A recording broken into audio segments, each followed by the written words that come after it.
For this project, I have created a basic customizable synthesizer. I used the Week 2 workshop Theremin slider as the starting point and basis for this project, and I was inspired to take this particular direction by the work of an audiovisual artist and woodworker called Love Holton. He designs and builds bespoke custom synthesizers, and as you can see, they are far more complex and better looking than this one. But I particularly like the retro analog nature of his designs and how he allows the user to visualize and interact with them through physical hardware. This pushed me to not only try to create my own rudimentary version, but also include visualizers in my Max 8 patch. The design I have made is intended for people who may be involved in sound design or otherwise interested in generating sound effects for various projects, such as of a sci-fi nature for a game or something.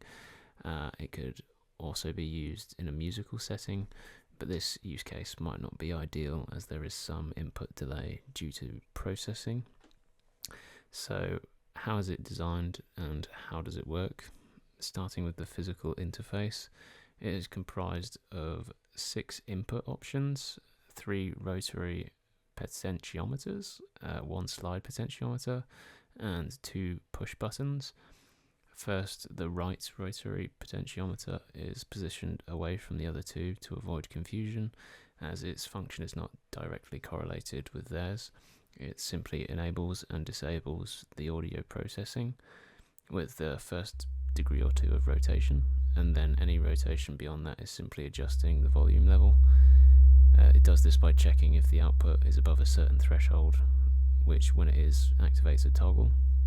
And next, a slide potentiometer is used to select a MIDI note from a defined range along this virtual piano, which generates the core underlying sound upon which everything else is built. And finally, we have 2 more rotary potentiometers and 2 buttons, and these are used for controlling the 2 oscillators. The first oscillator affects the value from the slide potentiometer output before it's converted to MIDI, and the second oscillator is applied to the frequency of the MIDI output. So the first one will physically move notes up and down the keyboard, and the second one will oscillate the emitted frequency.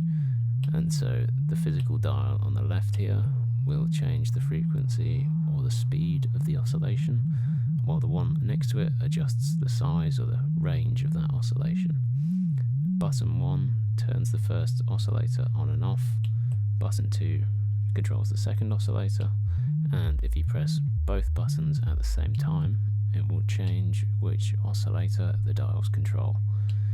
It was done this way to keep the design simple and compact, but make effective use of the available analog inputs, but still be able to control each oscillator individually. On screen there are visual indicators to tell you which is currently active and being controlled, along with a visualizer for the sine wave being produced by each one, which serves a practical function for previewing the oscillation before it's applied, but were mainly put there for more of an aesthetic purpose inspired by Love Holton's work. And you can adjust the dials to pre-prepare an effect before enabling the oscillator.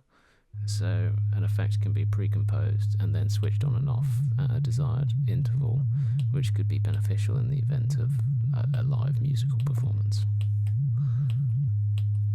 Overall, I consider the project to be a success as I achieved my intended results. However, one thing that doesn't work too well is the button functionality. They can be a bit hit or miss as to whether they work, or sometimes I accidentally enable an oscillator when trying to switch between the 2. And a further area for improvement could be to implement more customization options for the synth, such as wet and dry, or customizing the input sound being modified.